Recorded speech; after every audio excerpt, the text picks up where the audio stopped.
Baik, selamat malam di Jayapura sana ya. Selamat malam. Yang mendengarkan suara saya kasih jempol. Oke, baik. Shalom. Saya berbahagia sekali, bersyukur karena dengan situasi seperti ini masih bisa berjumpa dengan Bapak Ibu, dengan teman-teman muda dalam keadaan sehat. Ini adalah berkat yang luar biasa. Dan luar biasanya jam sekarang ini kalau di Semarang masih jam setengah 6 sore, tapi saya sudah bisa sampai Jayapura dan jam 7 malam saya sudah sampai Semarang lagi. Luar biasa. Ini adalah keajaiban yang harus kita syukuri di masa-masa seperti ini. Baik, kita akan masuk pada sesinya. Hari ini kita akan berbicara soal memberi vs mengambil. Ini tema yang diberikan kepada saya, memberi vs mengambil. Biasanya kalau kita bicara memberi, vs-nya itu menerima. Tapi panitia memberikan ke saya memberi vs mengambil. Lalu pada waktu saya menerima tema ini, saya mencoba merenung apa ya Tuhan yang mau saya sampaikan, karena biasanya memberi itu lawannya menerima. Kok ini memberi dan mengambil gitu ya? Maka apa yang mau Tuhan sampaikan? Tapi baik, setelah perenungan itu saya menemukan sesuatu dan mari kita lihat bacaan hari ini, yaitu Lukas bab 12 ayat 13 sampai 21. Mari kita baca bersama-sama di dalam di rumah masing-masing, tapi soundnya tetap di mute ya. Tapi kita tetap baca dengan suara keras tanpa mengganggu siapapun. Mari, 1, 2, 3.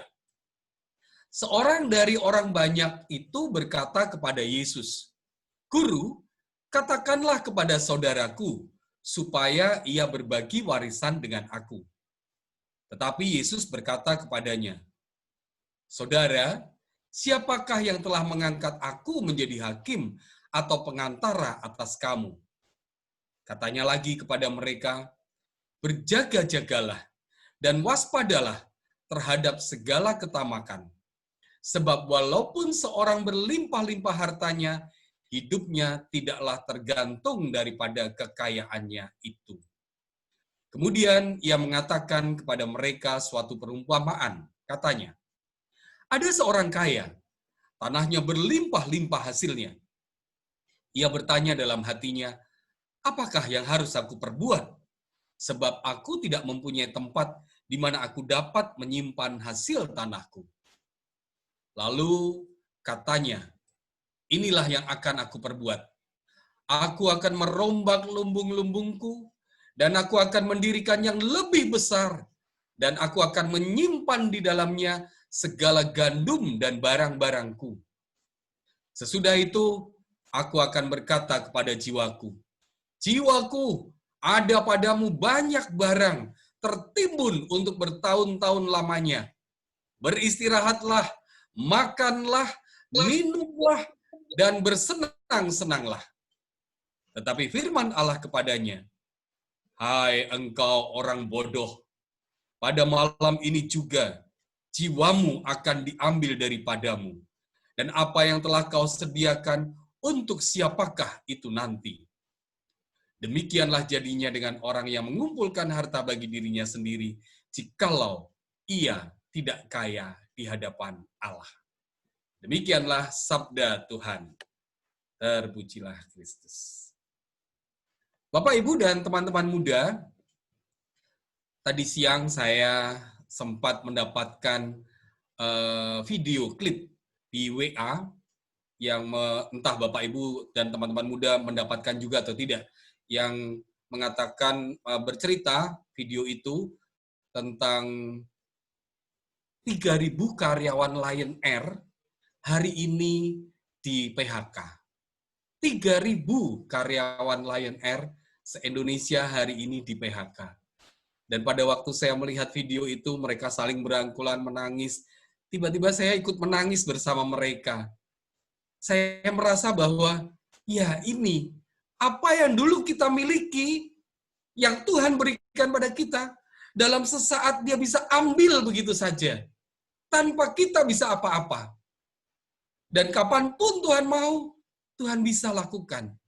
Tuhan bisa memberi kapanpun dia mau, tapi di saat yang sama Tuhan bisa mengambil apapun yang dia mau.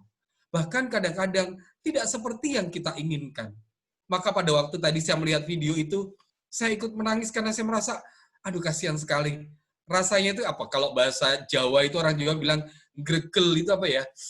Hatinya itu ketersayat bersama dengan mereka karena saya melihat mereka berangkulan, mereka ekspresinya demikian membuat saya terharu sekali.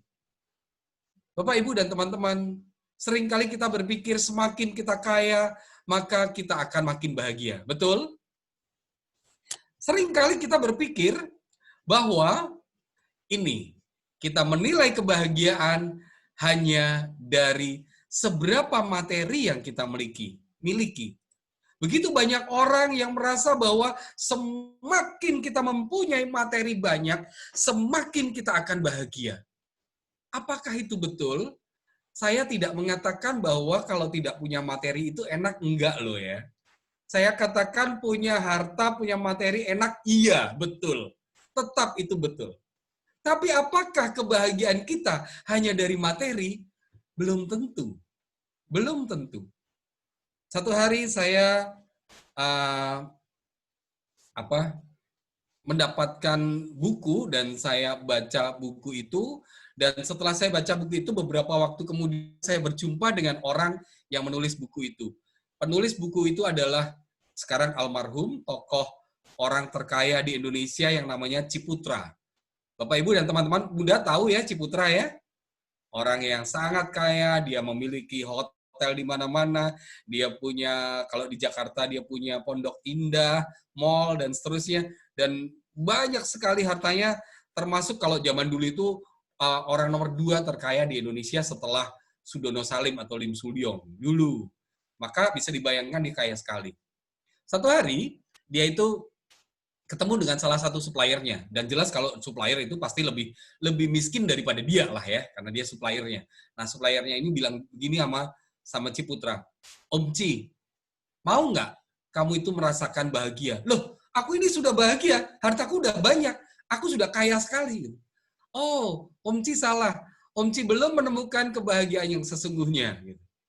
Lalu dia penasaran, apa itu kebahagiaan yang sesungguhnya? Dia tanya pada suppliernya itu.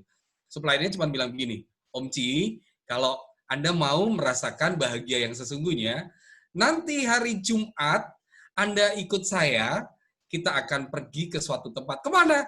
Itu rahasia. Pokoknya Anda ikut saya saja, bawa pakaian untuk 3 hari. Dan setelah 3 hari Anda pulang, Anda akan menemukan kebahagiaan. Karena dia merasa penasaran, maka dia bilang dengan suppliernya, oke, aku mau berangkat. Gitu. Dan ternyata pada hari H, dia berjumpa dengan suppliernya di bandara, mereka berdua pergi ke sebuah tempat, kemana? Ke daerah pedalaman di Kalimantan. Om Ci tidak tahu bahwa dia akan dibawa ke daerah pedalaman di Kalimantan. Dan sudah sampai di Kalimantan, dia masih masuk lagi, katanya butuh waktu sekitar 5 jam untuk sampai ke tempatnya. Berarti kita bisa bayangkan demikian pelosok sekali. Begitu sampai di sana, dia berpikir, Om Ciputra ini berpikir, ngapain saya di sini? Kebahagiaan macam apa yang bisa saya terima? Ini daerah miskin. Dan kemudian oleh suppliernya dia dibawa ke sebuah rumah penduduk, dan kemudian dia cuma bilang, Om Ci tinggal di sini, saya akan pergi sebentar, nanti saya akan kembali. Dan ternyata malam itu suppliernya tidak kembali. Om Ciputra ditinggal di pelosok pedalaman seorang diri. Dia mulai jengkel, dia mulai marah, tapi dia nggak bisa apa-apa. Karena dia waktu berangkat sudah janji tidak membawa uang, dia tidak membawa harta apapun, bahkan dompet pun hanya nggak boleh bawa, hanya boleh bawa KTP. Dan itu perjanjiannya, maka Om Ci melakukan itu. Dan di sana dia nggak punya apa-apa sama sekali. Dan ternyata orang di pedalaman Kalimantan nggak kenal yang namanya Ciputra itu siapa. Mereka hanya tahu bahwa ini orang dari Jakarta, tapi siapa dia nggak tahu. Maka mereka nggak tahu bahwa ini orang terkaya di Indonesia nomor 2 waktu itu. Tapi nggak ada yang tahu. Lalu malam hari dia terpaksa harus makan pada waktu diberi makan. Apa yang terjadi? Nasi yang dia terima itu nasi yang nggak putih, tapi coklat. Pertama dia mulai nggak bisa makan. Akhirnya dia dikasih pisang dan dia makan pisang. Lalu pada waktu dia mau tidur, tidak ada kasur. Adanya apa? Kalau orang Kalimantan itu kayak tikar yang dari bambu gitu ya. Dan itu langsung di lantai, lantai kayu begitu. Om Ci harus tidur di situ. Dan kemudian dia merasa jengkel sekali. Besok paginya dia bangun dan tidak juga dijemput oleh suppliernya. Maka seharian dia tidak tahu ngapain, akhirnya dia jalan-jalan ketemu dengan anak kecil, dan anak kecil ini ternyata memberi inspirasi bagi dia. Kenapa? Karena pada waktu dia ketemu dengan anak kecil, dia tanya, loh, kenapa kalian nggak sekolah pagi ini? Enggak, Pak, karena kami memang tidak mampu untuk sekolah. Di sini sekolahnya jauh. Lalu kalian ngapain di sini? Kami ya cuman ini, bantu Bapak Ibu untuk tanam padi, tanam pisang, tanam kelapa, dan seterusnya. Apa yang terpikir oleh Ciputra waktu itu? Dasar seorang pengusaha, maka yang terpikir ini kesempatan untuk berbisnis.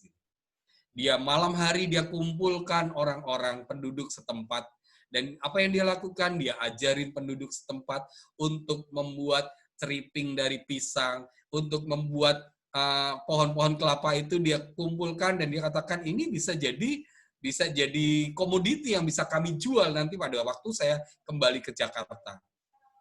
Dan tidak terasa hari itu dia sudah melakukan sesuatu.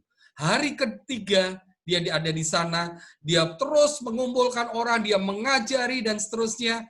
Dan orang-orang itu sungguh menghargai Ciputra bukan karena dia kaya, karena dia tidak datang dengan uang, tapi karena dia memberikan hidup dan dirinya. Mereka tidak tahu siapa Ciputra, tapi mereka tahu ini orang yang mau berbagi, mengajarkan pada kami bagaimana berbisnis dan kami mendapatkan uang. Dan pada hari ketiga siang, temannya yang supplier datang, dia diajak kembali ke Jakarta. Apa yang dikatakan Ciputra? Enggak, aku mau tinggal 3 hari lagi di sini. Singkat cerita, Ciputra tinggal sampai 10 hari di sana.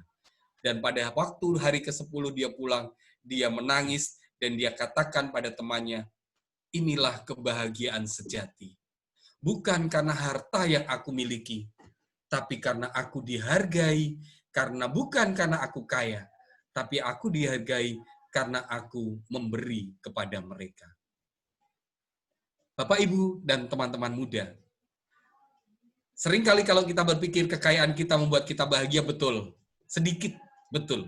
Saya tidak mengatakan salah, karena kita kaya itu enak, iya. Tapi bukan itu saja yang membuat kita bahagia. Tapi bagaimana kemauan kita dan kemampuan kita untuk berbagi, itu lebih penting. Mari saya ajak untuk melihat satu klip film. Apakah bisa masuk? Host, tolong saya diberitahu apakah bisa masuk. Kocai Ya? keluar dulu dari layar ini. Oke, baik. Saya stop share dulu ya. Ya, stop share, lalu share lagi, klik share, baru Share screen, kemudian masuk ke film. Ya, betul. Oke, baik.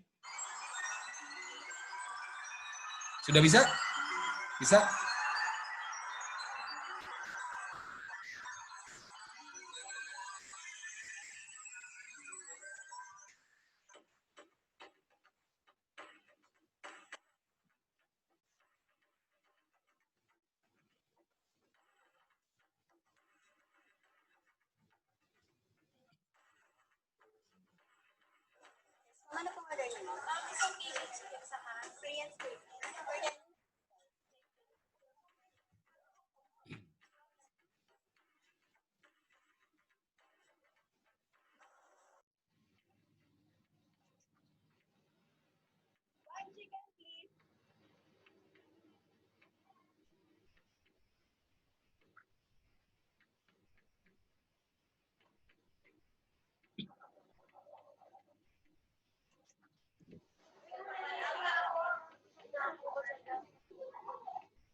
anak-anak foya-foya di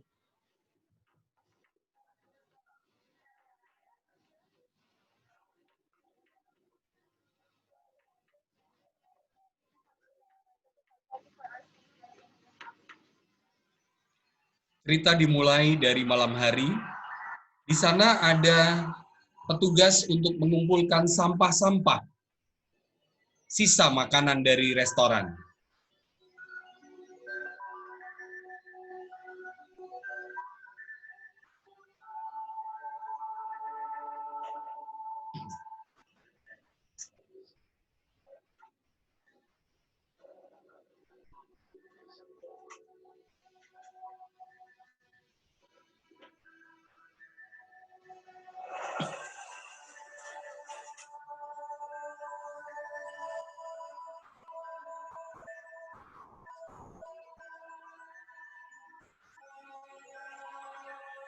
Dia tidak langsung membuang semuanya, tapi dia memilih mana yang masih ada dagingnya dan mana yang hanya tulang.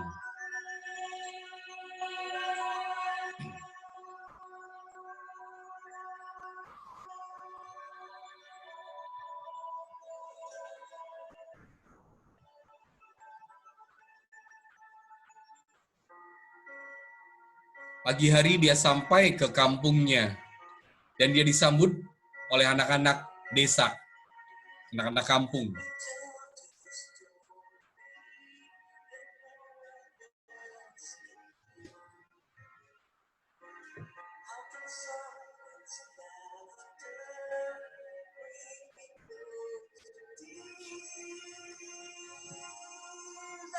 Mereka berebut sisa-sisa makanan.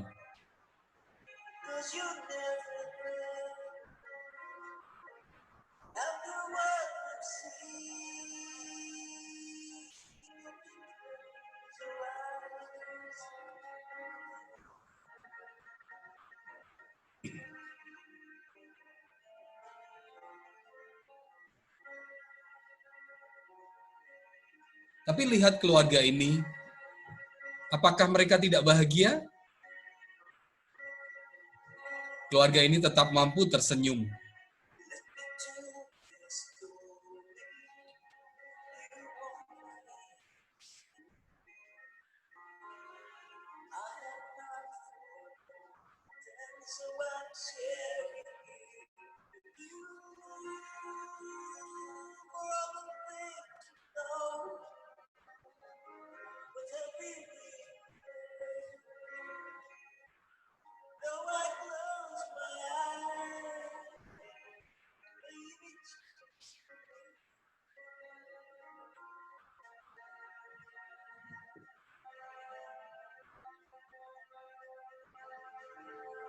Mereka masih mampu bersyukur dan berdoa.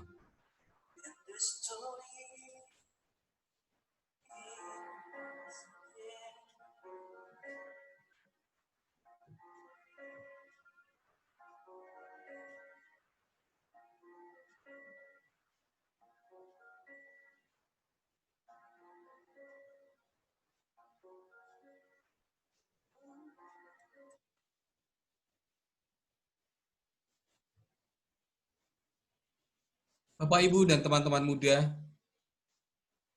kalau kita melihat film tadi, rasanya sungguh menyakitkan sekali. Karena ada orang yang tidak bisa makan. Tapi mereka tetap bisa bersyukur dan bahagia. Apa artinya? Bahwa salah satu kunci kebahagiaan adalah saat kita mampu memberi. Orang yang tadi berkekurangan, pada waktu dia datang sampai di kampung, yang dia lakukan bukan mengambil semuanya untuk dia, tapi dia bagikan untuk anak-anak kampung terlebih dahulu. Dan dia hanya membawa satu plastik secukupnya untuk keluarganya. Dia bukan orang yang serakah, seperti bacaan yang tadi kita baca, mengumpulkan di lumbung sebanyak-banyaknya untuk dirinya sendiri, dan dia lupa untuk berbagi.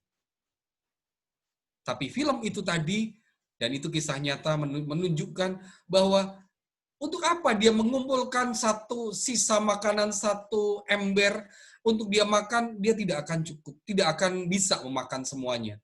Karena yang cukup bagi dia hanya cukup 1 plastik. Lalu untuk apa? Sekarang ini kita akan berusaha untuk mengumpulkan uang sebanyak-banyaknya sampai kita lupa. Boleh memang mengumpulkan uang banyak, boleh, saya tidak melarang.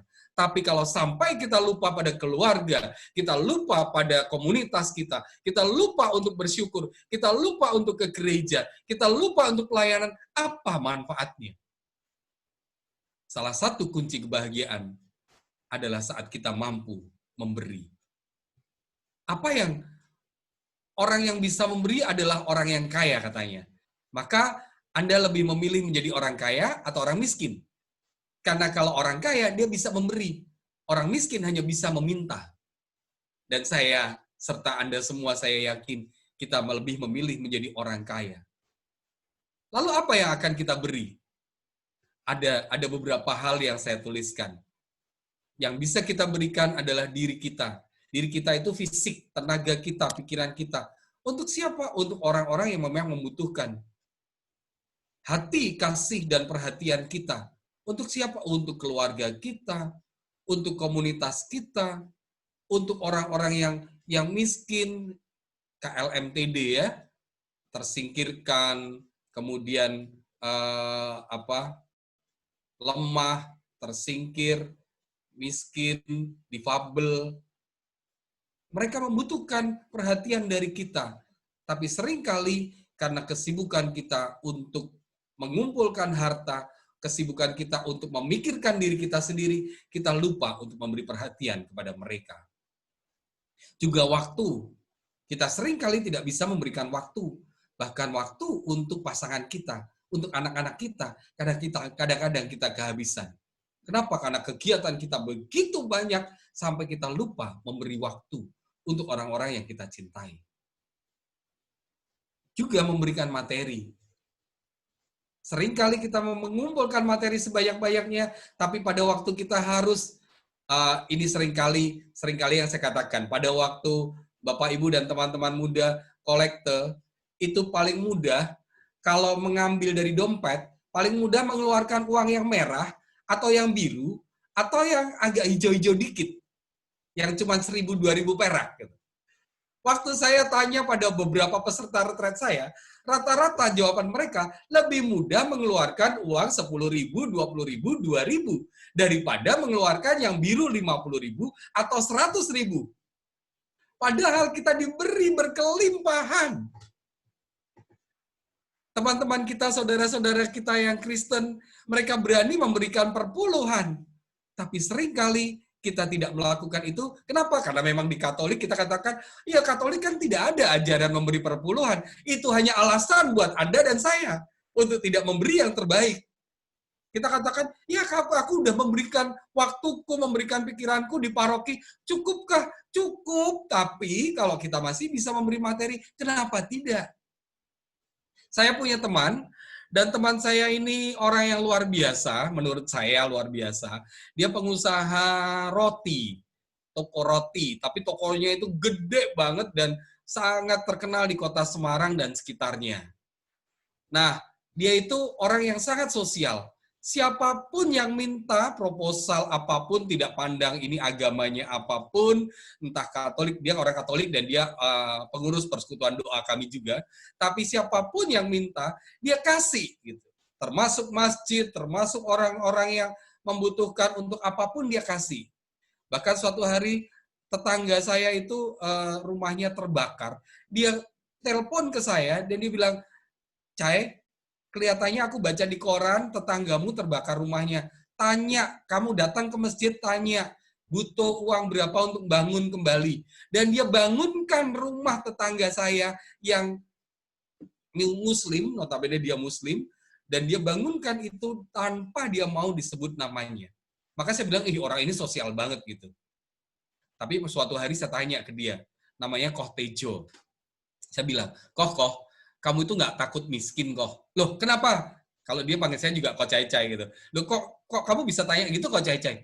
Iyalah, Koh. Kamu kasih orang duit segampang itu, siapapun yang minta kamu kasih, kamu nggak takut kalau nanti duitmu habis, kamu jatuh miskin. Gitu. Loh, Koh Cai-Cai itu salah. hidup kita itu seperti tandon air. Bapak Ibu tahu ya tandon air ya? Tandon air itu ada satu keran yang salurannya untuk keluar. Ada satu dari atas yang menyedot air dari entah itu dari sumur, entah itu dari PDAM naik ke tandon. Dan dari tandon itu kemudian turun pakai satu pipa begitu. Nah, dia sebutkan hidup kita itu seperti tandon. Tuhan itu selalu mengisi tandon dengan air yang berupa harta yang dia titipkan ke saya. Dan kemudian tugas saya hanya membuka keran supaya air ini bisa mengalir. Semakin banyak keran yang saya pasang, semakin banyak pipa di tandon itu, makin banyak air mengalir, maka air di tandon akan turun, Tuhan akan terus berikan air sampai penuh terus. Tapi kalau keran itu saya tutup semuanya, tandon itu penuh dengan air, Tuhan juga akan berhenti untuk mengisi air di tandon itu. Paham ya Bapak Ibu dan teman-teman muda? Seringkali kita merasa khawatir, kita takut kalau kita berbagi, habis. Padahal salah.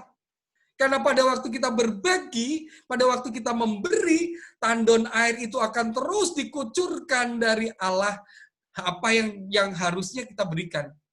Jadi, Allah hanya menitipkan pada kita, supaya kita itu mengucurkan pada orang-orang yang membutuhkan. Dan Allah hanya memakai kita sebagai alatnya, sebagai tandonnya untuk mengucurkan. Kalau kita menutup satu keran, maka air yang dikucurkan juga akan berkurang. Kalau kita menutup semakin banyak keran, air yang dikucurkan juga makin banyak berkurang. Maka kita nggak perlu takut untuk memberi. Kenapa? Ingat, itu semua diberikan kepada kita cuma-cuma. Betul, kita bisa mengatakan, aku usaha nih, aku bekerja, maka aku dapat. Betul. Tapi kalau Tuhan tidak kasih, percuma. Kita juga akan bekerja 24 jam, juga dapatnya juga sedikit. Tapi kalau Tuhan beri, Tuhan berkenan kepada kita tidak bekerja banyak pun, dia bisa kasih kita yang terbaik. Dan itu diberikan pada kita cuma-cuma kok. Maka jangan takut untuk memberi, jangan takut untuk berbagi. Bacaan hari ini mengajarkan kalau kita mengumpulkan sebanyak-banyaknya, boleh, tapi ingat, setelah mengumpulkan Anda tidak mau berbagi, malam hari tiba-tiba Allah katakan, stop, cukup waktumu, pulang ke rumahku. Selesai sudah. Lalu untuk apa harta yang kita kumpulkan? Untuk apa hati yang kita miliki kalau tidak kita bagi? Untuk apa waktu yang kita punya kalau tidak kita bagi? Untuk apa senyuman, salam, sapaan yang kita miliki kalau tidak kita bagi pada orang-orang yang membutuhkan? Sekali Anda tersenyum pada orang lain, maka orang lain akan mendapatkan kebahagiaan. Betul? Maka jangan takut, jangan takut untuk kehilangan senyuman Anda. Karena Anda mendapatkan senyuman itu cuma-cuma setiap hari, setiap waktu. Bagikan kepada siapa saja. Khususnya kepada orang-orang di rumah, begitu Anda bangun tidur, tersenyumlah kepada pasangan Anda, suami, istri, anak-anak. Jangan bangun tidur udah marah-marah pada keluarga. Aduh, ini bawa malapetaka buat keluarga. Tapi berikan senyum, salam, dan sapaan. Bagi Anda yang sudah menikah lebih dari 25 tahun, kadang-kadang sudah mulai lupa dengan pasangannya untuk mengatakan, I love you honey, I love you mom. Lupa gitu ya. Mulai dari sekarang, jangan mahal untuk memberikan sapaan cinta pada pasangan Anda, pada anak-anak Anda. Hai Nyo, apa kabar hari ini? Sehat ya? Kamu ganteng sekali. Sukses ya hari ini, walaupun belajar di rumah, pokoknya kamu tetap sukses Nyo. Anak Anda bahagia daripada kamu itu sudah sekolah di rumah, bangun siang-siang, malah petaka buat anak itu. Berikan yang terbaik. Yang terbaik, senyuman, sapaan, salam, materi, waktu, yang terbaik. Demikian juga memberikan waktu yang terbaik untuk Tuhan. Seringkali kita memberikan waktu untuk Tuhan hanya kalau mau tidur malam. Itu sudah mulai ngantuk baru, Tuhan aku mau berdoa. Tapi aku ngantuk Tuhan, Engkau Maha Kasih, maka sudahlah izinkan aku untuk tidak berdoa. Besok Tuhan, Besok bangun tidur, Tuhan maaf Tuhan, ini aku telat bangunnya Tuhan, maka aku harus mengurus suamiku dulu. Nanti Tuhan aku doa, nanti lupa, akhirnya kita tidak berdoa. Kita tidak memberikan waktu yang terbaik. Berikan yang terbaik. Kepada siapa? Kita lihat nih, ada beberapa yang saya tuliskan. 1, kepada mereka yang berhak.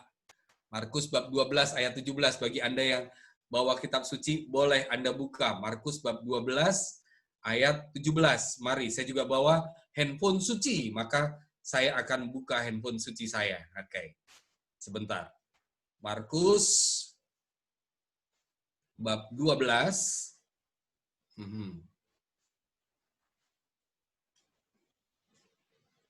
Ayat yang ke-17. Katakan begini. Lalu kata Yesus kepada mereka, berikanlah kepada Kaisar apa yang wajib kamu berikan kepada Kaisar, dan kepada Allah apa yang wajib kamu berikan kepada Allah. Artinya apa? Siapa yang berhak menerima, berikan kepada mereka. Kalau Anda punya pembantu di rumah, dan kemudian saatnya gajian, atau mungkin punya karyawan di kantor kita, atau karyawan di toko kita, pada waktu gajian, berikan haknya kepada mereka. Jangan bilang, aduh ini pandemi, maka nanti gajiannya 3 bulan lagi ya, gitu. Kasihan, mereka juga butuh. Maka berikan kepada mereka yang berhak sesuai dengan haknya. Dan kalau memang di saat-saat seperti ini, kesulitan keuangan dan lain, memang kita boleh bicara, kita boleh diskusi, tapi harus dengan kejujuran hati.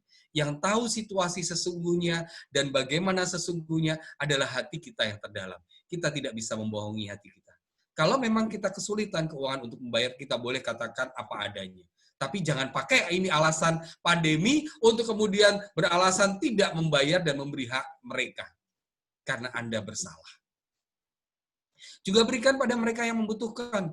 Orang-orang miskin di Amsal dikatakan semua ada waktunya. Ada waktu untuk memberi, ada waktu untuk meminta, ada waktu untuk bersuka, dan seterusnya. Maka berikan pada mereka yang membutuhkan. Dan di Amsal juga dikatakan, pada saat orang miskin meminta, berikan. Karena doa orang miskin akan memberkati engkau. Maka berikan pada mereka yang membutuhkan, KLMTD tadi. Lemah, miskin, tersingkir, difabel, kepada mereka, karena mereka memang tidak mampu. Maka berikan pada mereka. Lalu juga berikan pada mereka yang secara khusus mereka yang berkekurangan. Khususnya di masa-masa pandemi seperti ini, begitu banyak orang yang berkekurangan. Dan saya yakin Anda dan saya masih bisa untuk berbagi. Maka kenapa untuk kita tidak mau berbagi? Bahkan beberapa ada orang nih yang di masa-masa seperti ini mereka mendapatkan Jadi di paroki saya nih ya, kita setiap bulan bagi bansos untuk umat yang berkekurangan. Dan tiba-tiba pada waktu kami meneliti daftar, kami menemukan, loh, ini kan pengusaha. Dan setelah kami coba cek dengan ketua lingkungan mereka, ternyata pengusaha ini mereka tidak kehilangan pekerjaan.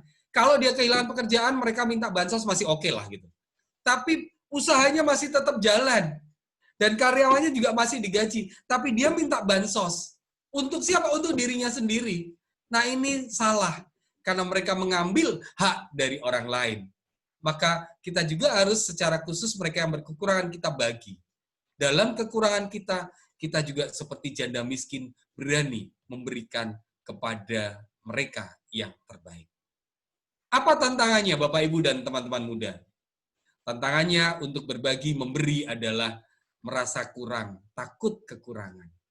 Kita seringkali merasa, nanti kalau aku kasih ke orang, nanti aku sendiri masih kurang. Di masa pandemi seperti ini, penghasilanku turun, kalau aku bagi, ya nanti aku kurang. Kita tidak perlu takut. Seberapa banyak sih kita bisa makan sehari? Paling banyak 3 piring sehari. Atau selebih-lebihnya, paling banyak 5 piring sehari, itu sudah membuat perut kita gendut banget. Gitu. Lalu kenapa kita masih takut untuk kekurangan? Berapa mobil sih yang bisa kita pakai dalam waktu yang bersamaan? 1. Tidak bisa kita naik dalam waktu bersamaan naik 3 mobil, nggak mungkin. Kepalanya di sana, badannya di sana, kakinya di sana, nggak bisa. Gitu. Maka kenapa kita harus takut untuk kekurangan? Selalu cukup kalau kita mau berpikir bahwa kita dicukupkan. Lalu juga apa tantangannya? Kita ingin memiliki semuanya untuk diri sendiri. Seperti bacaan hari ini. Semuanya dia kumpulkan di lumbung sebanyak-banyaknya. Bukan untuk dibagi kepada orang yang membutuhkan. Tapi untuk diri sendiri. Sehingga kita tidak pernah merasa cukup. Kita tidak pernah merasa puas. Kita selalu merasa kurang, kurang, dan kurang. Apa akibatnya? Kita tidak mampu bersyukur. Dan itu tantangan kita untuk memberi. Maka pertanyaannya, beranikah kita meninggalkan ego kita dan kita belajar untuk mulai memberi? Mari kita baca bacaan ini, 1 Timotius bab 6 ayat 10. Karena akar segala kejahatan ialah cinta uang. Sebab oleh memburu uanglah beberapa orang telah menyimpang dari iman dan menyiksa dirinya dengan berbagai-bagai duka. Seringkali kita menyiksa diri kita, bahkan menyiksa orang lain hanya karena uang. Seringkali kita sendiri tersiksa hanya karena uang. Bapak, Ibu, dan teman-teman muda, Anda boleh tahu bahwa sejak Februari saya pulang dari Yerusalem, kemudian saya masuk ke Indonesia, dan sejak saya masuk ke Indonesia, bulan Februari itu tanggal 28, saya masuk Indonesia, sampai dengan 3 hari yang lalu, saya menjadi seorang pengangguran. Sama sekali tidak punya pekerjaan. Pekerjaan saya sebagai motivator berhenti, karena tidak boleh orang berkumpul. Pekerjaan saya sebagai seorang trainer outbound berhenti, karena orang tidak boleh bermain bersentuhan. Pekerjaan saya sebagai tour leader yang membawa ke Yerusalem berhenti, karena tur apapun tidak diizinkan. Maka semua pekerjaan saya berhenti dan saya menjadi seorang pengangguran, betul-betul pengangguran. Tidak punya pekerjaan dari Februari sampai dengan 3 hari yang lalu. Saya katakan sampai 3 hari yang lalu, karena sejak 3 hari yang lalu, saya bersyukur Tuhan beri saya toko, saya mulai membuka toko baru untuk mulai usaha berbalik sesuatu yang baru. Apakah saya tidak bisa bersyukur? Bisa. Apakah saya tidak bisa makan? Bisa. Dengan cara apapun Tuhan pelihara saya. Bapak Ibu, kelanjutan dari bacaan hari ini untuk besok pagi, Tuhan katakan apa? Jangan khawatir akan hidupmu, karena burung di udara tidak menanam, dia bisa makan. Lalu kenapa kita harus khawatir? Kita harus cinta uang dan memburu uang sehingga kita sakit menyakiti diri kita sendiri atau bahkan menyakiti orang lain. Bapak, Ibu, dan teman-teman muda, seperti di awal saya katakan, umumnya memberi itu versusnya adalah menerima. Tapi ternyata panitia memberi, saya tema memberi PS mengambil. Lalu apa maknanya? Waktu saya merenungkan, memang kata kuncinya adalah Allah bisa memberi apapun dan kapanpun. Tapi Allah juga bisa mengambil apapun dan kapanpun. Seberapapun Anda dan saya kaya, kalau Allah mengatakan, oke, malam hari ini kuota hidupmu sudah habis. Kita akan pulang. Dan kita tidak akan bisa mengatur, oh nanti kekayaanku akan aku pakai untuk ini dulu. Nggak ada. Kita nggak bisa juga bernegosiasi, Tuhan saya belum habiskan kekayaan saya. Nggak bisa. Kalau Tuhan katakan hari ini kita pulang. Dan Tuhan katakan hari ini hartamu akan hilang. Demikian juga dengan 3.000 karyawan lain yang tadi menangis yang saya lihat itu. Di saat yang mereka pasti tidak akan mengira. Mereka sudah mendengar tapi tidak mengira. Kalau di video mengatakan begitu. Ternyata betul-betul tutup. Teman saya pengusaha alat-alat berat. Lalu dia mendapatkan dari Semarang. Dia mendapatkan proyek di Kalimantan. Proyek dari pemerintah Kalimantan. Dia bawa seluruh alat-alat beratnya dengan kapal ke Kalimantan. Di tengah laut, kapalnya tenggelam. Dalam 1 hari, dia jatuh miskin. Betul-betul miskin karena habis semuanya, padahal alat-alat beratnya untuk proyek Kalimantan, dia hutang. Di saat sedetik itu, Tuhan bisa mengambil semuanya. Maka untuk apa?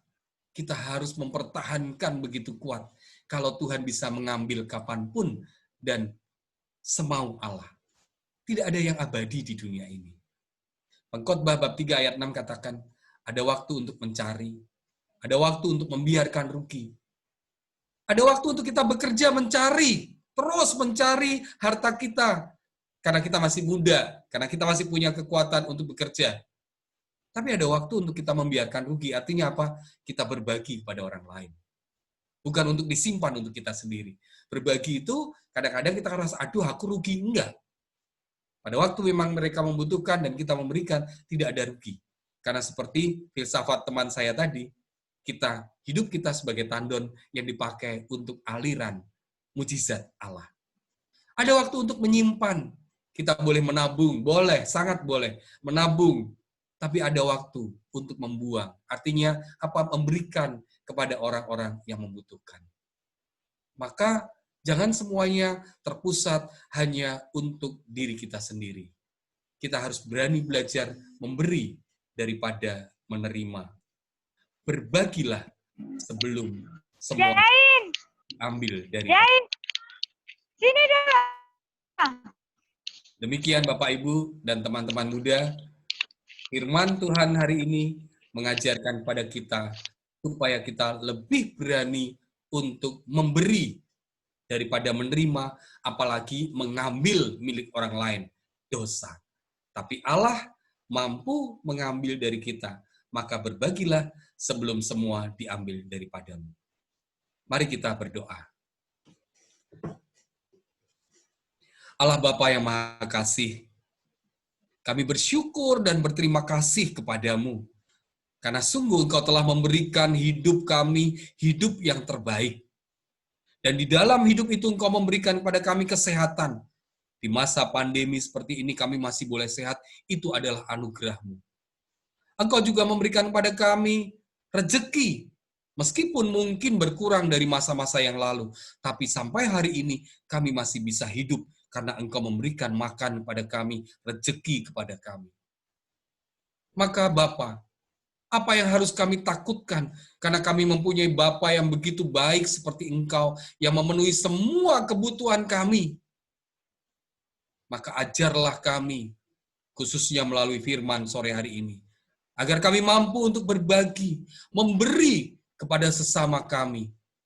Bukan hanya memberikan materi kami, tapi juga mau memberikan hati kami, memberikan hidup kami, memberikan tenaga, waktu, pikiran, ide-ide kami untuk perkembangan gerejamu, untuk perkembangan umatmu, untuk perkembangan iman sahabat-sahabat kami, tapi juga untuk kemuliaan namamu melalui orang-orang di sekitar kami yang membutuhkan.